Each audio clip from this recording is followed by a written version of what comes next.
The time has come. I am MC117, And I'm ProjektZero.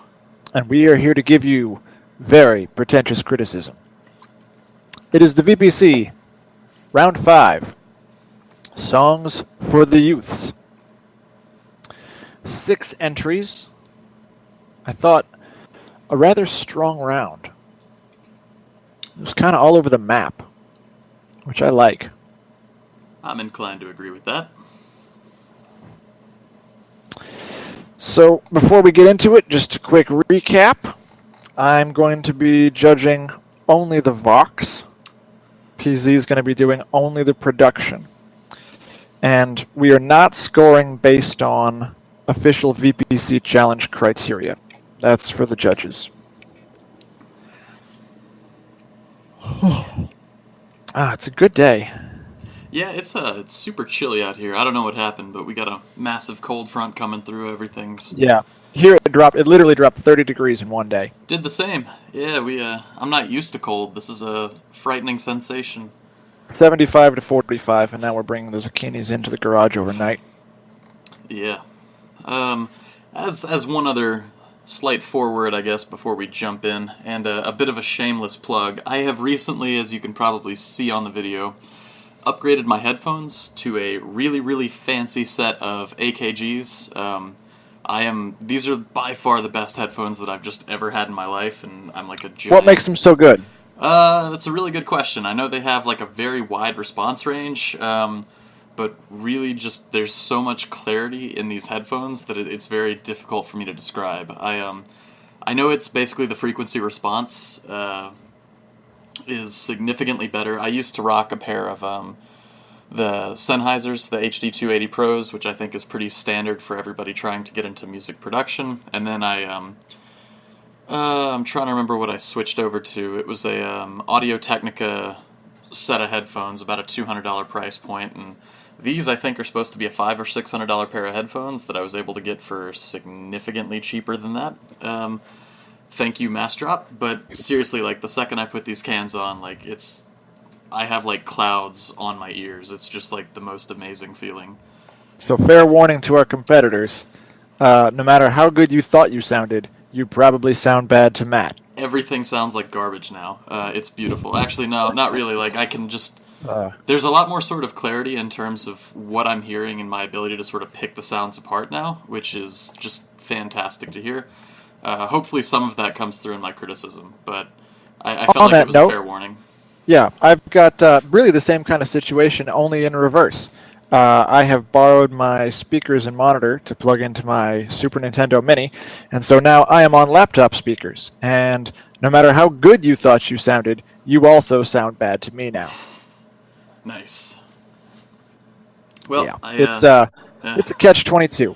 Yeah, you just can't win sometimes, and that's the thing too. And I'll kind of transition this into a mixing point, is you'll never be able to sort of accurately mix for the diverse range of speakers that your audience is going to be playing.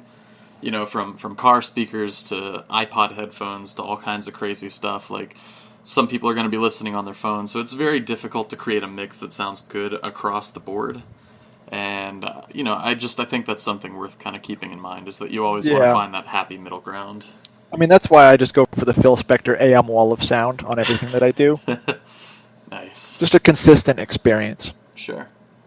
So kick us off, man. Sure thing. So I guess the first track that we happen to have going for us is dangergrove's Gottagonnagottagonna, which I wrote walls of text for everybody this time around. I'll go ahead and get the track playing for us here. Yeah, you sort of waxed poetic. Yeah, to a degree. But so in this one, it was very clear for me to hear a lot of the mixing flaws that I don't think I harped on as much. Up to this point, there's a lot of like mud in the mix. It's the same criticism that you've heard me give probably a dozen times throughout this competition, which you have a lot of mud in the low end. And I feel like you've kind of bagged on Danger Grove's producer a lot over the course of these reviews. I have, and this is up there. Not much has changed, I think. That's a very valid point you're making. But so Jesse's vocals are low in the mix. There's EQ kind of clashing, and I actually picked out specific sections to kind of highlight this. I wanted to give sort of more detailed criticism this time around because there were fewer tracks to pick into, but if you go to about 40 seconds into the track, you're going to hear a lot of mud in the reverb of his vocals as it kind of fades out. I was going to ask you specifically about like the reverb on this track, because I felt like I was drowning in it. Yeah, and so that's another thing that kind of creates a lot of that mud. Like, there is a lot of that reverb, an unnecessary amount, I would say. Yeah, I was just trying to figure out what purpose it served. Yeah, I couldn't answer it. I wasn't a fan of it stylistically. I think it could have been executed better, you know, if there was a better work on the EQ, but it wasn't there, and so the reverb just... Maybe. The reverb kind of snowballed. Like, if you have a bad mix, right, and you put reverb on it, it's going to make things, like, multiplicatively worse, you know what I mean? Yeah, I almost feel like they were trying to get the feeling of like he recorded this in a cave. You know, I mean, they could have been going for like a folksy lo-fi sound, like plinking on a banjo in some swamp cave somewhere. Yeah, but I mean, I think you're kind of in the direction. Like, there's no reason it shouldn't be like folksy and lo-fi sounding, and the reverb would contribute to a sound like that. It was like really crisp reverb. Yeah, the execution I think just wasn't really there for what they were after. So, also I do want to also point a bit of attention to a vocal delivery thing that's slightly in your court, but about as far as I'll go. Jesse's voice scratching out at 1 minute and 33. His voice cracks when he tries to deliver a line at 1 minute and 33 into the track. Now, I feel like this. I'm not saying this is intentional, but I think it's possible to do that intentionally. Yeah. So, I don't want to simply assume that it wasn't on purpose. No, but it didn't translate well for me. It was kind of a painful experience. I had it. And then, you know, I don't want to dive too deep into that because it was a minor point that I just kind of chuckled at. But sort of going back to my realm of things, I think this track had a major issue with repetition in a lot of different iterations. Like, so I'm going to point out the banjo as an overly repetitive element. I agree 100% on that. But even the lyrics, like going into sort of your domain as well, the lyrics were repetitive. The hook was overly repetitive. It was everything kind of, even though they shook it up, like I'll give you that, but they didn't shake it up enough. Yeah, it was kind of too little too late for me. Yeah. I wrote repetitive, sing-songy, simple instrumental doesn't help. Yes.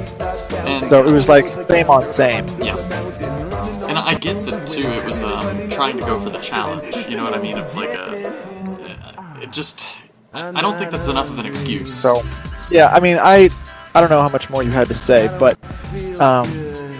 like it was a really weird approach to it. Like I kind of get it, where it's like we're gonna do this really cliche concept of what a kid's song is thought to be, and then we're gonna do the adults version. Like conceptually, that's sort of interesting, but I think it's very hard to do that in a way that works, and this one did not work. Yeah, I agree with that. It's a failed execution on a number of levels. Banjo was kind of off tune. It felt like a creepy parody of a kid's song, honestly. Or, you know, I think what it kind of felt like he was trying to do was take the kid's concept and twist it in a more adult direction. Like, I felt like that concept was there and worked well enough. Like, but there wasn't enough to draw me into it. Yeah. It was like, so this is a long song, first of all. This is like 4.5 minute long song. And it left me with like a helter-skelter taste. Like, honestly, this feels like the kind of song that might be blamed for driving someone to cannibalism. Like, that's what I got from this. Little Billy was locked in a closet with only this song on repeat for 1.5 years. Oh. It didn't leave me wanting to hear it again. Yes, no, like I agree with that. And it was interesting. It was definitely interesting, but it wasn't so interesting that it overcame its flaws. Yes, and there is something too in terms of it being interesting or sort of a positive to this track that I want to draw attention to, and highlight something that Jesse and his producer have done extremely well throughout the competition, that I think a lot of the other groups could have learned from, which is his use of a bridge to sort of turn things on its head before the end. I guess around the 4-minute mark as it comes in. He does this, like, so a lot of people just want to do, verse, chorus, you know what I mean, on repeat. And we're going to get to that later in the reviews. Yeah. But this one didn't. Like, there's a bridge to shake it up, it does things to keep itself fresh, and I really want to give props to that as something that a lot of other groups should have incorporated. So I would describe that stuff as the mechanics of songwriting. Yes. And Jesse is really good at that. All of his songs are constructed in an interesting and unique way. Yep. And that's something that I appreciate as a listener. But interesting mechanics, again, like if the song itself can't stand, the mechanics won't save it. I agree. Whereas even if your mechanics are very boring, if you execute at a high level, the song is still great.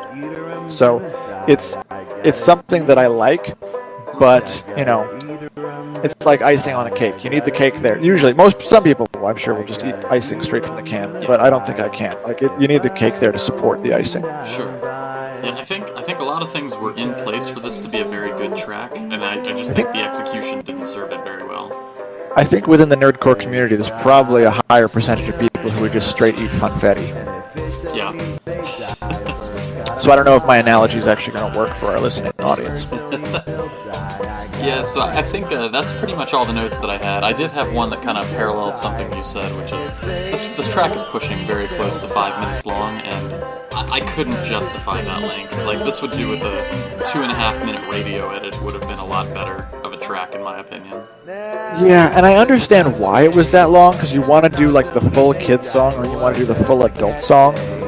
But, I mean, when the whole thing kind of comes out as a cry for help, I don't know. This was a miss for me. Sure. Did you have any other thoughts on the track? No, not on this one. I do want to say for the group, I've really appreciated Danger Grove. They always bring me something interesting. Yes. I've consistently liked what they've done, and this is one of those songs where it's like, even if it's not like for me, I can understand why somebody might be really into this song. Yeah. Like, and I'd respect it. You know what this reminded me of was like Zappa. Just something just really out there. Yeah, I can see it. Like, this is not going to be the hit single. Sure. But even though I didn't like it, it doesn't, like, I still really like the group. Yeah. And I love that they paired up for this. I thought it was a super strong team, and I really enjoyed that. And as a group, too, I liked a lot of the eccentric influences that they sort of brought to the table that I don't think any other group really brought. There was a lot of very unique takes on instrumentation. Their composition had things that a lot of the other groups didn't. See our earlier discussion regarding bridges. They did a lot of things that kind of went in different directions than other groups, I think, would have thought to go down. Yeah, Danger Grove brought us Never Home, which was one of my very favorite songs from round 1. They did I'm Actually Laughing, which I'm pretty sure won round 2. That was a terrific song. All Dogs Go to Heaven on Saturday was one of the most creative and well-executed songs I have ever heard from round 3. That, the radio show song? Yep. I thought that was amazing. Podcast, Welcome to Night Vale. Yeah, round 4 didn't hit me strongly. Sure. So I guess it kind of fell off from me, but yeah, I mean, like, this, the group itself, I have nothing but good things to say about them. I loved having them in this competition. It was really fun to review the stuff that they were doing. Yeah, absolutely. But let's talk about Lexicohm. All right. I'll go ahead and cue that one up for you. Yep. So, intro, I couldn't place what it was from. It was some sitcom. It sounded like Saved by the Bell or something. I don't know if you were able to figure out. No, and to be honest, I can't pick out a single sample in this entire round, just by the way. Oh, really? Yeah, I'm bad. Oh. I'm awful. So, Danger Grove sampled Animaniacs. Okay. That was the Wheel of Morality. Well, yeah, I got the clip. I didn't recognize the sample at all. Okay. Yeah. But yeah, just they have this intro with, like, some electric guitar and people clapping. I didn't know what that was from, but I liked it. The beat was super funky. Sure. I will say, based on the name, I expected this to be a song about chromosomes, which also I think would have been fine. But this concept was really strong, I thought. Okay. Like, if you're a writer and somebody says to you, I want you to do an album for kids. I want you to do 10 tracks or whatever an album is these days. I want you to do 10 songs for kids. And you don't just want to do the cliche parody version from the previous song. Like, you want to do actually interesting songs. I think this is great because you take the cliche of kids always asking why, but you turn it on its head. And you say, this is actually a great question, stay curious, encourage that sort of thing. Yeah. It really worked for me. It just turned a trope around. It came out as pretty tinny on my speakers. This is the thing we were talking before. Yes. High-end, pretty crowded, but the lyricism, very strong. I would buy a Lexicohm Kids album based on this track. Absolutely. You teach the kids about socialism, and teach them about relationships, and I don't know what else. Whichever direction they went, based on this song, I think that album would be so cool. Yeah. I think that all the tracks would be really interesting takes on different things. You can direct things to kids in a way that is not kiddie. And I think that's where it gets interesting. Yeah. This track would be perfect on Sesame Street. I think that'd be great. Oh, I agree. I still dug it on the second listen. It's just a really fun track. It attacks the theme straight on. It's like, we don't have to dance around it. We don't have to do some kind of twist on it. It's like, nope, we're just going to go straight through this theme and bust it into little pieces. Yep. I thought it was terrific. In terms of, I guess, my element, though, I'm actually really glad that you mentioned the tinny character, because it stuck out to me like a sore thumb on my listens through. So the fact that it caught out to you as well says a lot to me. It should. Yeah. I don't hear anything. So this was kind of the first time that I realized how flat and tinny, and this is actually verbatim what I've written down, Lex's mic sounds. And so I wrote, you need to upgrade. I was like, the voice and the work kind of deserves it. I was going to mirror something that I saw Adam Celine write, in that her delivery did feel a bit more stiff to me compared to some of the other rounds in the competition. It felt a bit more canned, I think. I don't know if you have any thoughts to kind of bounce off of that. Yeah, I think I don't know. I didn't notice that exactly. I think it might have been my speakers. The delivery I would say did not stand out to me. Sure. It didn't knock me on my feet. It felt serviceable for what the song was. Okay, so let me give you the rest of what I'd written in regards to that sentiment then. So what I'd said was, it felt stiff compared to other rounds, but still, Lex has always delivered such excellent dynamics in her vocal delivery, so it's very easy to want to hold her to an extremely high standard that this track just barely falls short of. And I think I don't know if maybe there was rushed or there wasn't time for another take. I feel like this is a song where if you were to do a couple more takes of it, you could put more personality and inflection into the delivery and kind of elevate the track a little more. And then I sort of kind of fall back into my wheelhouse a bit more, and so by about 2 minutes into this 3.5 minute long track, I find myself getting really bored of the instrumentation and the soundscape. And it's a great track, right? It's very funky, it's well mixed, everything is dense and crisply done, and you can tell the composition is even interesting. It's not like the same repetitive riff or anything like that. But you have this very pulsing, four to the floor kind of beat that just goes through the track, and it never lets up. There's no break in this track for your ears to kind of reset or anything.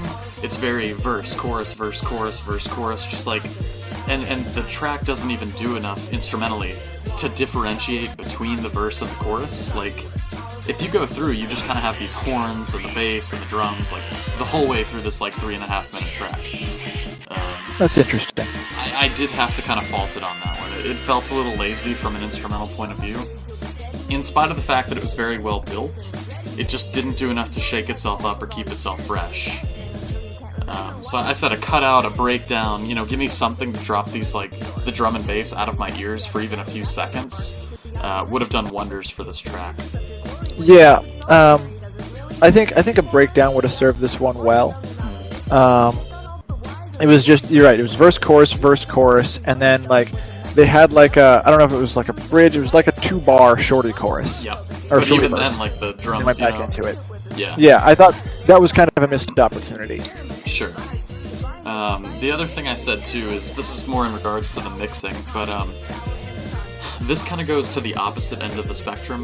When I talk about mud, this is the polar opposite of that. It's when you have a mix that's so clean that it feels like it's very neutered or lacking in soul. And it kind of goes in regards to the tinny character, but it's... I know what you mean. Yeah, the mix is just so clean that it feels like there's no oomph to it in like the low end or the high end. Ends up sounding overproduced. Yep, very... That's where you get kind of this flat character that kind of goes throughout the whole thing to me. Yeah, and I think, you know, like that could be the reason for feeling like the vocals are a little flatter than they could be, too. Yeah, it could be done in post, you're right. Just bad EQ would do that to a mix. Yeah. I think that was all I had. I don't know if you have any retorts or comments. Just to wrap up, Lexicohm is another group that I've loved throughout this competition. I've said from the beginning, I was really happy that Lex joined the VPC. Yes. I think that she's really brought strong lyricism, strong delivery, and strong concepts over and over. Like, this is a person who's really they've got the package. Yep. And I'm looking forward to where things go from here. I hope that she comes back again next year and shows off some more. Oh My, of course, always a pleasure to listen to. Yeah. And yeah, this has been one of my favorite groups consistently. Also... And for this round at least, this was my high score. Was this track? I could see that. You're gonna laugh. This was actually my lowest score of the round. Sure. But it's again mixed stuff we disagreed on too further on. Yeah. But that's fine. You know, like that's the whole point, is that we're listening for different things. Yeah. And I do want to add as well, just in terms of Lex's presence in this competition, I personally thought she had by far the best delivery, or sort of that dynamic range of any of the MCs that were sort of present in this whole VPC. So I'll tell you what I want to hear, and this is actually going to lead well into the next track. I want to hear a Lex versus Lex. Oh, yes, that would be a blast. Yeah, because Lex Lingo, to me, like, his delivery just shames everybody. Very dynamic as well, yeah. I've said this before, he commits 100% to every line, and that's what makes his music so fun to listen to. Yes. So with that, I'll go ahead and jump us into the Penzel Automatons track, which is Be Like Me. I immediately dropped an F-bomb when I started reviewing this track, because the bass in this track, in these headphones, was like, I kind of like lost my head. I was just like, this is fantastic. Okay, in a good way. Oh yeah, no, this was great. I was like, I have to credit these headphones so much. This was just like a treat to listen to because of how powerful that bass kicked when it jumped in. There's so much good stuff happening in the drums, the way everything's panned out. It's a very intricate mix that's just completely like balls to the wall with this bass in your ears. Like, it's usually when you have something that like one-dimensional in the way that this bass is done, like that's it. Like the track loses a lot of depth in other areas, and there's a lot of intricate stuff going on in this mix, like to the side of that bass, which I have to give a lot of credit to Sean Solo for what he's done with that. I loved it. I do have to say though that this track felt criminally incomplete to me. At just barely 2 minutes and 6 seconds long. This is one of those where, like, so this group, Penzel Automatons as a group, has had a thing for 5-minute long bangers throughout the entire thing, and this is one that I just wish had followed that pattern. Like, give me 5 minutes of this, because I would have loved it. But the way this was, with like a 30 or 40 second intro, it felt like, into like maybe a minute and 20 seconds of like actual song, just felt like such a tease for like nothing. I felt so bummed out. And again, I had the same note that you brought up, which is that Lex's delivery works so well with these tracks to sort of add that whole like new dimension of depth to it. He has so much dynamic range. Sean understands where his vocalist is strong. Absolutely, and he builds such a beautiful little like nest for him to kind of like show those strengths. Yeah, you want to. I mean, the thing is, like, whenever you're doing these, you want to put yourself in a situation where success is the most likely outcome. Yeah. Play to your strengths. I agree. And yeah, I felt like they were doing that. I just something about this track felt rushed or incomplete to me. Like they didn't have enough time to kind of wrap it up. Like it felt like they built the foundation, and then, you know what I mean? Like they just didn't have time to kind of finish it out. Was my impression. You may be literally right, but in terms of execution, I actually disagree with you. So, a band that I really like is called McCluskey. Mm-hmm. They're Scottish, and they have super hard tracks that go for commonly less than 2 minutes. Okay. It's like, this is what we have to say, and we have said it, and now we're done. It's kind of like thrash punk sort of stuff. And I don't mind that. Like, I don't think it's for everybody. Like you said, some people just like to get in that groove. It's like, but when a track goes this fast and this hard, I don't think it needs to just hang around. Like, what else is it gonna say? Like, I don't know if you went and read the lyrics, but it's like, he's got 2 verses, he says everything he's there to say, and if it went on, it would just be either saying those things again, or it would just be like another 3 minutes of instrumental. Hey, I'm just saying, man. I'm just saying. So this one actually, this worked for me too. This was my second highest score of the round. The intro, honestly, like, I think they could have cut the intro. Apparently it was from BoJack Horseman, which is a show I've never watched. So conceptually, here's what I would suggest, is that you can use a sound clip as a jumping off point conceptually for your song, and still not include that sound clip in the song. The question is, did it add to the track? And I don't think it did. I think Lex's vocals did a perfectly good job of kind of expressing a certain point of view that this clip did not necessarily add to. So, like, if I'm left going, alright, what was that about, and why is it there, and what's it from? And it's like, it was a distraction to me. Like, it threw off the vibe of the track. That was the only thing I really didn't like about it. I agree with that sentiment completely, by the way. This track could have gone wrong in a lot of ways. I think the shorter your song is, the more wrong it can go. Well, I guess also the longer it is, the wrong it can go. There's a sweet spot of like 3 minutes where it's like, you're probably fine. Yeah. But if you're going to do a really short song, and it's not good, well, you've really blown it. Because there's only that one little bit, and then there's nothing else to kind of lift it up. But it's strong, tight, short, powerful, effective, and this is what I like the most about it, is you take a concept where you're going to say, I'm going to... so the actual challenge was... write a song aimed at children. But that does not mean that it's like write a song for children, just aimed at children. And this was literally a song aimed at children. So this is not a kid's song, but it is a really clever and effective interpretation of the challenge, and I thought they crushed it. Alright.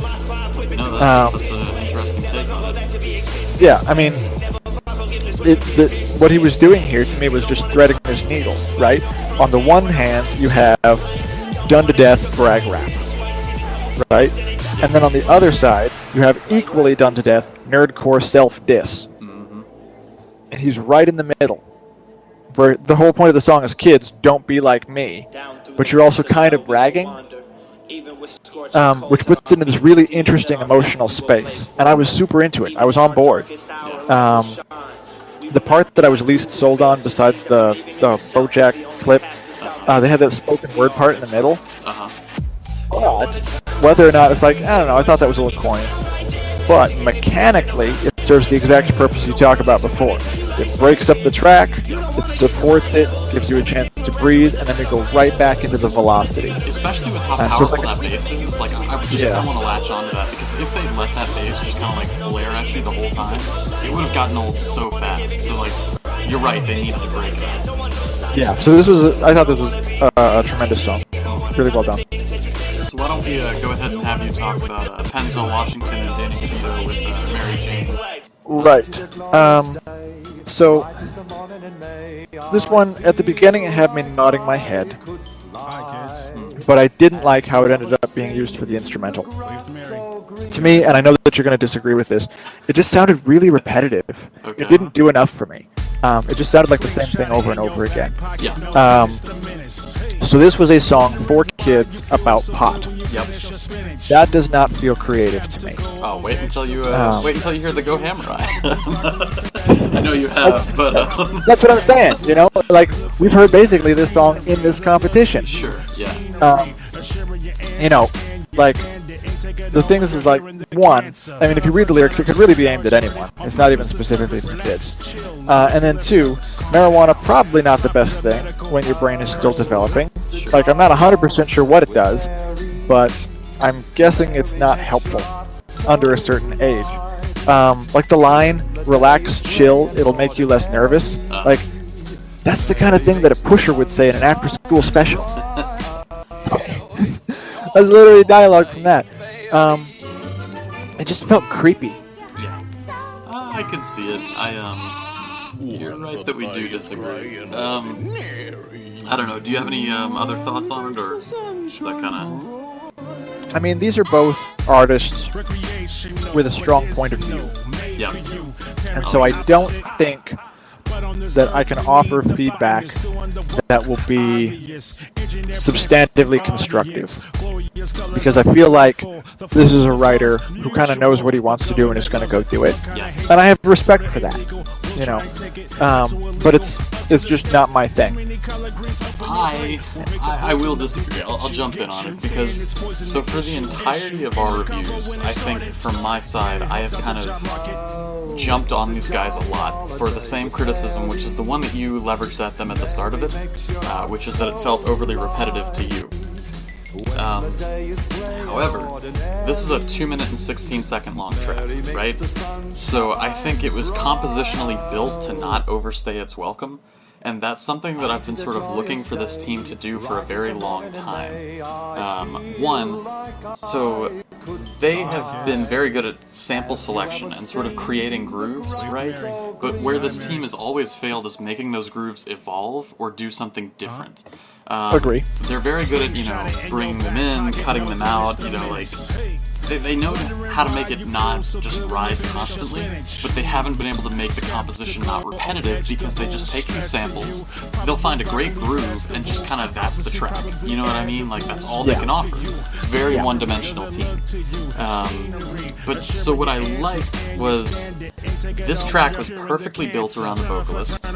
It just like we were saying for Penzel Automatons, they knew the strength of the vocalist and they played to it perfectly. Like the sing-songy, like even the chorus, the way that there's like that sampled, like it's very yin-yang. Like it plays off of the vocalist so incredibly well from my point of view. I'm glad they didn't make it a longer track. They had the same groove, they let it kind of do its thing, and that was it. Like, it was very powerful to me. Like, not in terms of the concept, because I agree with you on a lot of the points you made in that regard, but in terms of the mix, in terms of the composition, and in terms of, I think, sort of what they came to do, I think they played to their strengths and left before you would get tired of it. Which was enough for me to score very high. Honestly, I think that's a good counterpoint to my view. But I think that was pretty much all that I'd said, and I did want to also comment, in regards, I think we've been sort of summing up a lot of the progress that these teams have made. This looks like a team that's been consistently, somewhat, taking in criticism. I know you made a point about they know what they want to do and they're going to do it, but it looks to me like I think they've been learning and growing as artists, sort of, throughout this entire competition, to some degree. Like, they haven't changed up their style, but I think they've sort of dialed in what they want to do I think and that's play a good to their strengths. Yeah. The Luther was a great track. Yeah. Yeah, that absolutely deserved the win. And I thought that my was thing great. too is, like, I want to comment that I think they've been getting consistently better at what they're doing throughout the competition without changing their own individual artistic identities. And there's something really good to be said about that. Yeah. It's good to kind of find out where that space is where you work with somebody, but you don't want to become somebody else to do it. Yeah. Like lose your own voice. Mm-hmm. And I think that's a great comment. In terms of summing up, for Penzel Automatons, I forgot to kind of put a bow on that one. Can I just say that Ricochet belongs on the radio? Yeah. Yes. That song is so good. Yeah, there's a lot of, like, really strong things for Penzel Automatons. We probably could have gone back and said, but I just feel like they've been consistently strong throughout the whole thing, so it's very hard for me to sum them up as a team, besides just saying, like, great job, guys. I don't think they won a round. Yeah. Which is criminal to me. I was that's going to use ridiculous. the same word, yeah, that is criminal. Yeah, that's absurd to me that they didn't win a round. Yeah. Anyway. Which I guess will bring us to our series winners, which I'll go ahead and sort of jump into, I believe. We're going into Pretty Good with Wash Your Hands. Wash your hands. Yeah, So, again... This seems like the kind of thing that you would really be into. How did you know?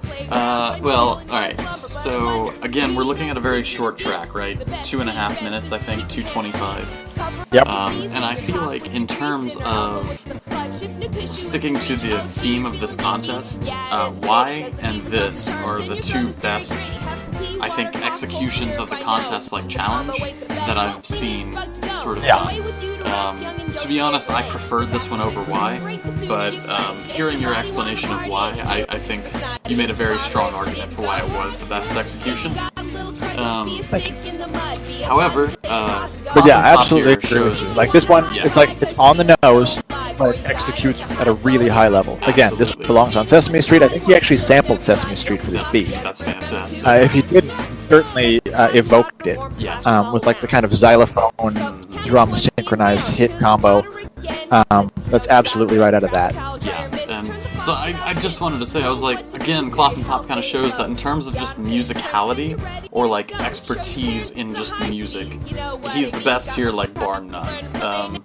Like, his just ability to sort of put these mixes together, like build sort of the composition, or like the riffs that he builds are so like complex and like very satisfying and like fulfilling. I will give the caveat that I think he's got a skill cap. Okay. But I also think he kind of gets lost in his own head. Maybe so. Like he chips so hard and so far. Yeah. Like it goes off the map a little bit. You know. Sometimes, yes. Not all the time. Theremins. Yeah. I think he kills it more often than he doesn't. Absolutely. Yeah. You know, but again, he's a guy with a very strong point of view. Yeah. As a creator, he knows what he wants. I know he said for this one that he had some kind of like plague where all of his orifices were dripping goo, and like he couldn't hear anything. Like level.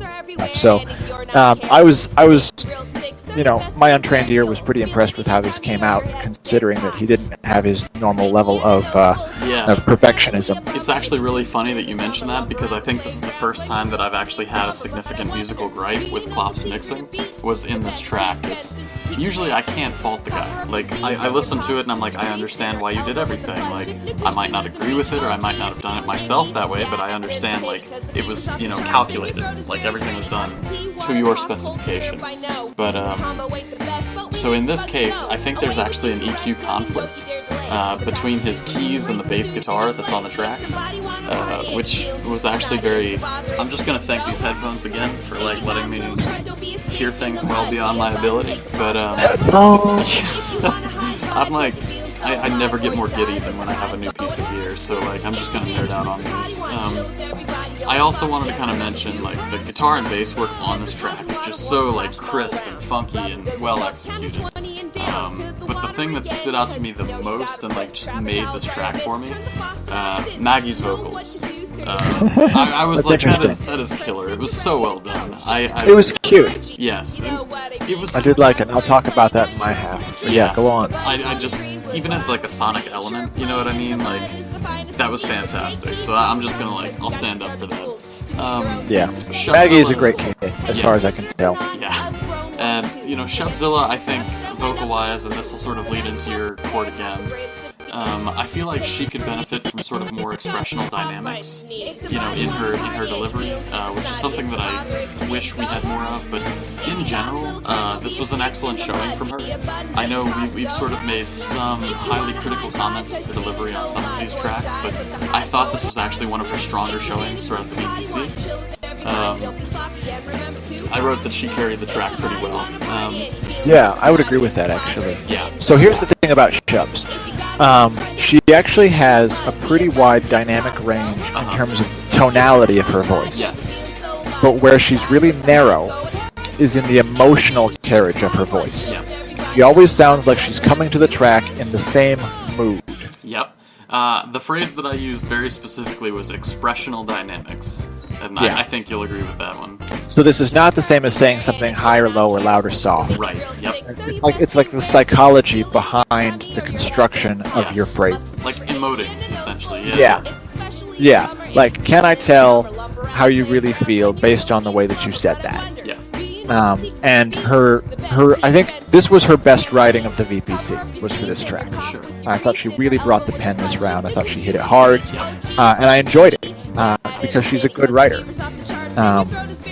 I thought it was a good message. I thought the focus was really strong. I thought the guest Vox was super cute. Like I said, straight out of Sesame Street, you know. I feel like the chorus, what I wanted on it, and they couldn't do it because of the confines of the challenge. But what this wants is, like, the second time we go through the chorus, for there to be like a bunch of kids saying "Wash your hands." Yeah, that would be fantastic. Yeah. So, like, on the ending repeat, if it was ever redone. Mechanically, this is a clinic on basic songs, right? Verse 1 introduces the concept, catchy chorus. Verse 2 kind of breaks it down. In this case, the first half of verse 2 is a step-by-step. This is actually the instructions for how you do it. Which, incidentally, and I'm sure Josh remembers, that was actually a challenge from a previous VPC. VPC3 had the teach someone how to do something challenge. So I thought that was a really cute nod. And then we do the wrap-up, and then double chorus outro, right? You can't get more paint by numbers, but it's executed at a high level, sounds great, fun to listen to, really enjoyable. Like, I don't think it's unique or original enough to be the album's hit single, but it's a really strong B-side. Sure.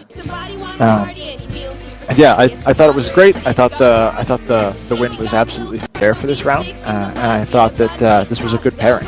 Yeah, no, I agree. I did want to say something else. I just remembered. I missed my notes before, but I wanted to say something else about Penzel, Washington, and Danny DeBeato. Specifically, I wanted to say something about broccoli festivals. Yeah. Yes. So this is our 5th review of the VPC, and each review, ProjektZero and I have had the phrase that pays. And this round's phrase that pays is broccoli festivals. Broccoli festivals. If you will navigate to the Google form that will be linked in the description of this video, you will find a form where you can input each round's phrase that pays. And if someone is able to do that, they will have the chance to win an Amazon gift certificate as our thank you for watching our very pretentious criticism. Broccoli festivals. Also, the actual broccoli festival will be in Washington, D.C. Next year from April 29th to May 6th. Fantastic. That's learn something new every day, man. Yep. Broccoli festivals. There we go. So thank you to Penzel and Danny for providing us with the phrase that pays. Absolutely. We'll make Let's sure to wrap put this that in the thing up. description. Yeah. Why don't we jump into Go the on. Go Hamurai with cola and a bunch of Japanese symbols that I'm just, Yeah, pretend I do don't not exist. speak kanji. Me neither. Yeah, I can barely speak conjugations. I don't have a lot to say about this one. The lyrics were not posted. Sure. And I'm not... I've talked to some other folks about this before. Like, actually, what's interesting, Josh Klopp is this. When he listens to music, he can't hear the lyrics. He has to read them to know what's being said. I'm sure his mind is working on overdrive trying to break down the process. I'm in the same just boat, kind of by like the way. scripts So it out. You're talking about like the lyrics and everything, or But I can be a little bit the same way. It's helpful when I listen to have it. So, honestly, I don't really know what this song was about. What I wrote was, the hi-hat feels like it's stabbing me in the brain a bit. And then I wrote, oh good, Solomon Grundy is back. Yeah. I actually thought this was how to do Solomon Grundy, just by the way. Like that's actually what I wrote too. Is like, if you were going to do Solomon, this is the way to do it. Yeah.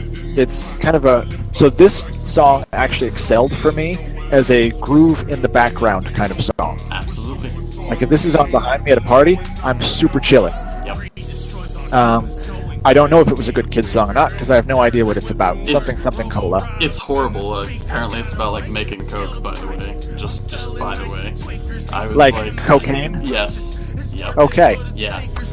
I think it's interesting that a full third of the entries for this round were like, hey kids, do drugs. That was why when you were talking about Mary Jane, I was like, wait until you hear the Go Hamurai. I wish it was about, like, making Coca-Cola, Yes. but, like, bootlegging it. Like, that would be an awesome concept for a song. It's like a kid bootlegging soda. Yeah. and like doing like moonshine soda runs on the playground and What stuff. do they Like, call it? that was The great soda concept. stream or something? That's like the make your own soda at home kind of Yeah. thing. Like, Like you're running from like the hall monitors. yeah. So I guess outside of that, what were your?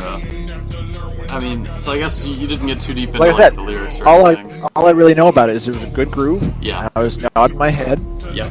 but no idea what they're saying. Yeah. And just like I can't hum any of it for you. Oh yeah. I don't really remember how any of it went. No, but it's It was inoffensive. that is a really strange choice of wording. But yes, I agree, and I see where you're coming from in that sense. Unlike the delicious sweet red Italian wine. Nice. I'm actually probably about to crack open a stout here that I picked up recently, but let's see. I'll go ahead and crack the stout, and then I'll tell you my thoughts. Yeah, definitely. So, I said immediately, it doesn't feel like it fits the theme at all. You know what I mean? For a I agree round with of you. children's tracks, I was just like, this doesn't belong. But Yeah, I didn't want to make that my... I was curious what they sampled for, because you're supposed to sample something like kids related. Yeah, it didn't feel like it belonged. I said in any other context, though, than this round, this would be a significantly more enjoyable listen for me. But in the context of the round, it felt so out of place that it was very difficult for me to like listen to enjoyably. But like you said, we're trying not to make that the focus of our criticism. So what I wrote specifically about this track is that Ishita's vocal delivery, I think, in this had actually some good emotive dynamics. I actually liked the use of the pitch-down backing vocals. I thought they added some actual power to sort of... They countered Ishita's vocals very well, and they were clear, which I think is the key to doing the down-pitched vocals, right? They have to be understandable, and these were. The fact that you could comprehend what was going on in them, to me, was a very big deal. In terms of the instrumental, I'm a big nerd for like ambient electronic sounds, and this was all about that life. So again, I was a fan of the construction of the instrumental. It never felt like it went too stagnant. Like you said, it was a very good chilled vibe. You know, very enjoyable listen through. Background noise would be fair because it's ambient. You know, like it's supposed to be like a chilled, relaxing track. Hamurai were, I think, the best of any team in this VPC at creating that vibe. Yes. They just create an atmosphere that sounds like the kind of place you want to be. Yep. Another band, or I guess group that was very good at that, but I think to a slightly lesser degree, was, you know, Penzel, Washington, and Danny DeBeato, were again very good at creating an atmosphere. So I do want to kind of shout that as well, but you're very much right that the Go Hamurai were very good at creating this atmospheric, like chilled sort of like this is our sound kind of track. I did want to say too that this song kind of felt like overkill, like just in the final chorus in particular. It felt like it sort of overstayed its welcome to me, and I'll go back to my discussion about dangergrove in their intelligent use of like a bridge to sort of shake up the composition. This track would have benefited. It could have been 30 seconds longer if they had just kind of turned the track on its head or done like a bridge, a breakdown to take it in a different direction for 30 seconds. You know, would have loved I mean, it. when your instrumental's this cool, I think you could just do like an instrumental bridge. You're right. Where it's just like an arpeggio or something. Mm-hmm. Even with a little bit of like fade or something like that would have executed extremely well. Santana guitar over the top or something. Yeah. Just something to kind of like ride it home would have been fantastic. Looking at everything else I said, I think that was really it for my thoughts on this. And like I said, I didn't think it was bad. It's just like when you were talking about the length of it. Every time I listened to this song, before the end, I would get distracted by something else, and then I would look up and be like, "Oh, it's done. Okay." Because it's just a really good background song, but it doesn't hold my attention. Yeah, I was able to kind of like sit down and sort of focus very intensively on sort of what this track was, but it felt so out of place in the round for me that it was very difficult to enjoy that listen through, in spite of the fact that it was very well put together. I think they were incorrectly credited on the main VPC page as the Go Hamurai when I think they are the Go Hamurai. Yeah. I think they have been that way for other rounds as well. I was very tempted to write that one in my notes. By the way, on the SoundCloud, I see the Go Hamurai with the A. Yeah. But, so. yeah. But this is, I was glad that they stuck it out. I think they missed a round. I think so as well.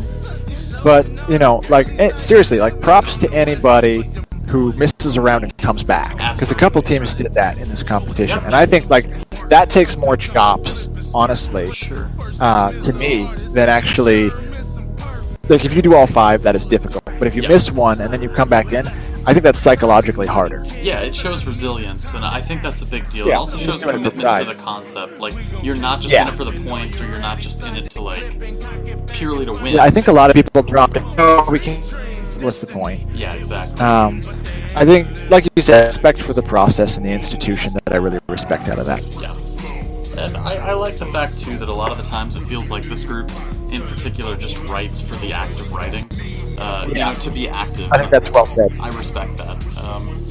But, you know, kind of wrapping it up, let's kind of take more of a macro view of the competition as a whole and sort of final thoughts or conclusions that we're going to take from this. Yeah, this one was interesting because this was the largest prize ever for the VPC. But it was by far not the largest entry pool. Yeah. There were only 17 entries in round 1 for this prize pool. I thought that was really surprising. Yeah, that's impressive.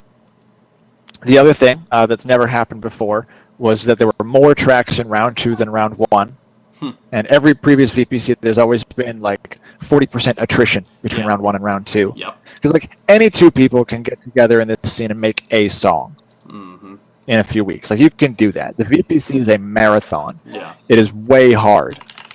Like anyone who manages to submit 5 tracks, it's like 6 months to do. Like you really have to be committed to each other and to the process, and not have anything crazy come up. Yeah. It's like, what are the odds that's going to happen for 2 people? Right. Yep. So, it's like I would describe it as like a musical Spartan race. Like, it is tough. But I thought we got some good stuff out of this. I was sad that Poverty Man and Made It Producer dropped out. I wanted to hear more of what they had to say. I was sad. We lost 2 non-Irvings, who I was also enjoying a lot.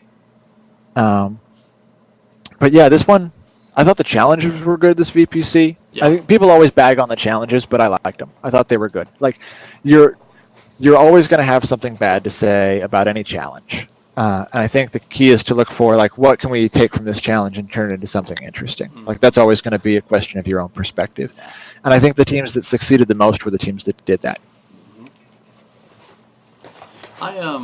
You know, from where I'm at, I liked a lot of the effort. I'm a little sad that we only finished with 6 teams. That kind of bummed me out. There were a lot of people that I really wanted to see sort of what would have happened if they'd made it through. Yeah, I agree. I'm hardly in a position to talk because I think I've dropped out of like the last 3 straight and then didn't compete in this one at all. So yeah, but no, there were a lot of people that I think really Dappersaurus, you know, sticks in my mind as somebody that I would have wanted to see make it to the end. I'm a little sad that Swad dropped out. I like seeing Rafe's improvement. Hormones and D-Bane as well was actually like, I liked a lot of their concepts. Like the execution, I think could have kept getting better. So they were also somebody that I wanted to see kind of stick it out. Was there anyone in this VPC who you felt like really came out and surprised you?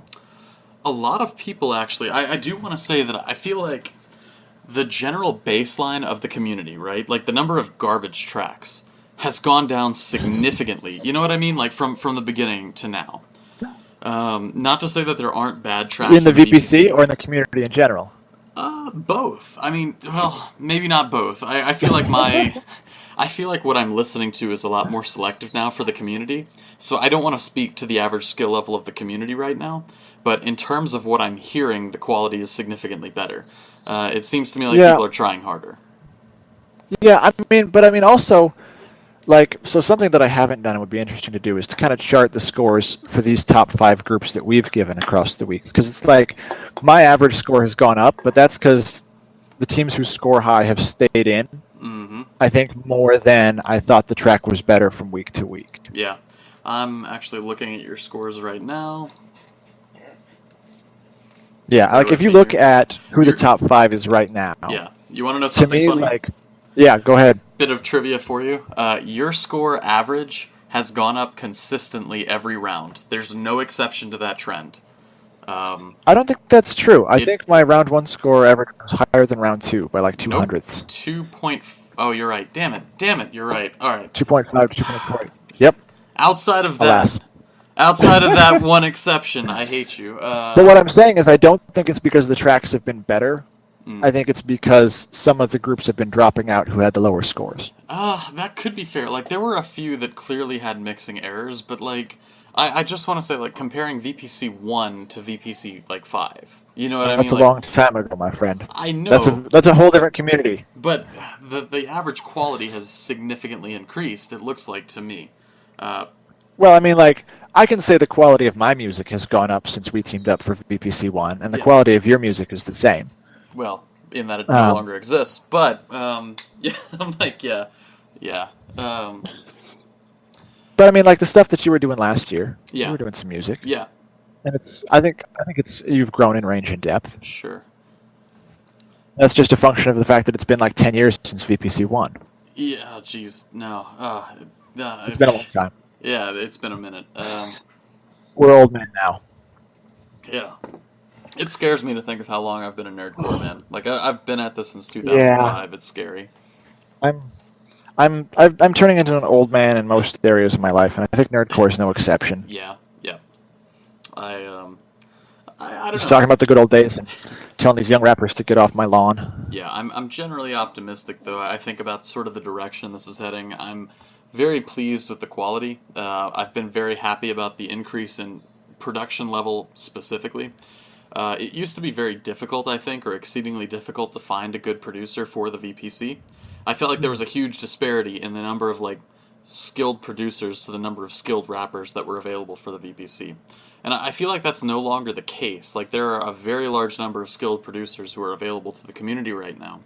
I think that's a really good comment. Yeah, I would agree with you. I think that there's more producers active in the community who are producing at a high level than there have been at any time before, yeah, and that's encouraging. yeah. No, I'm For very people like me who optimistic. cannot produce. Yeah. I do want to, I guess, as a question, do you see there being a VPC6? Because, you know, we've had some shakeups in the community. It's interesting to sort of look at the current direction and where we're going. I would love to see it continue. I hope it does. Yeah, I mean, it's such a cool thing. It's hard to ask anyone to do it.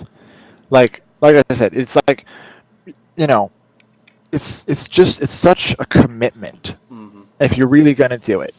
It can strain relationships, all kinds of stuff comes up, Yep. and it can just be hard to force creativity. Like Yeah, that's difficult to do. I agree. Um, I wouldn't be surprised if there was a VPC6, but I also kind of have the feeling that the community may be hungry for something a little different flavored. Yeah.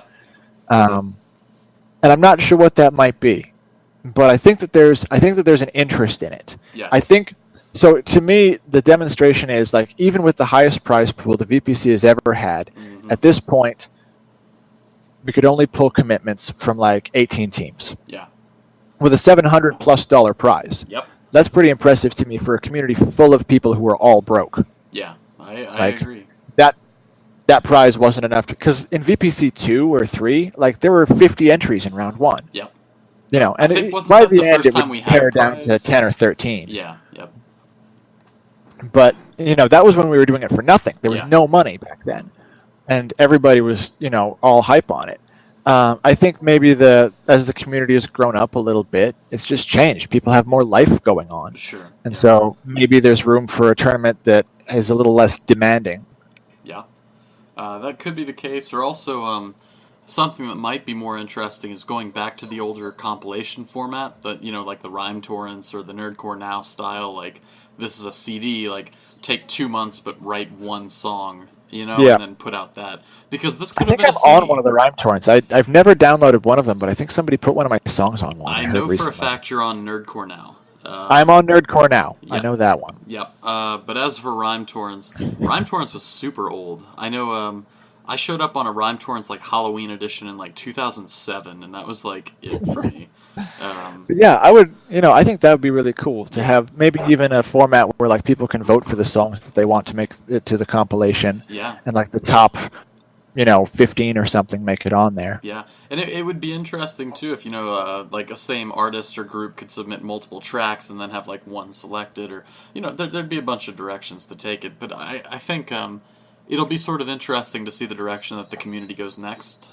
Yeah, ultimately, I will say, like anything like that is done is only going to happen if somebody takes ownership of it and says, "I'm going to commit to making this happen." But then that's still not enough. The community also has to get behind it. Yeah. Those are the two elements. So if one person, like if no one steps up to own it, it won't happen. And if someone does step up to own it, but the community's lukewarm on it, it also won't happen. Yeah. So it's kind of got to be a perfect storm. Yep. But I think we'll hit that, and on that note, I think on that sort of optimistic note, I think maybe we bring this one to a close. This has actually been a good process of going through these with you, sort of picking this apart, and I like sort of... Yeah, definitely. Yeah. Like criticizing other people's music is way easier than making it myself. Absolutely. Like this, yeah. This was much, much better than actually participating in the VPC for me. It's a lot more comfortable, and I think there was a bit more drinking involved, so, Yeah, significantly more. an enjoyable experience. I want to say thank you to you, sir. I really loved the insight that you brought, the perspective that you had on stuff, and I also appreciated your technological ability to make these recordings. Mostly same to you, minus that very last piece. But yeah, no, it's been a pleasure. I think it's been good to sort of get different opinions or different sort of perspectives and different elements of the track sort of dissected. So I think it's been a good pairing to sort of have a vocalist and a producer sort of pick this apart. So yeah. I also want to give a shout out to the team who organizes the VPC. I know it is largely a thankless job. Everybody's just got criticism. This is what you should have done, or how it should be run, or why it's unfair. But these people aren't getting paid. They're doing this for love of the community, and I have nothing but respect for that. Even if it isn't exactly how I would do it, I'm not doing it, and they are. And there's nothing but respect for that. So really appreciate you guys. Thanks to the judges, the actual real official judges, for giving your opinions and insights, all the teams who participated, and most especially, thank you to the people who took the time to watch our very pretentious criticism videos. And with that, thank you guys very much. It's been a pleasure, and with any luck, we'll see you guys the next time there's a VPC. Take care. Signing off.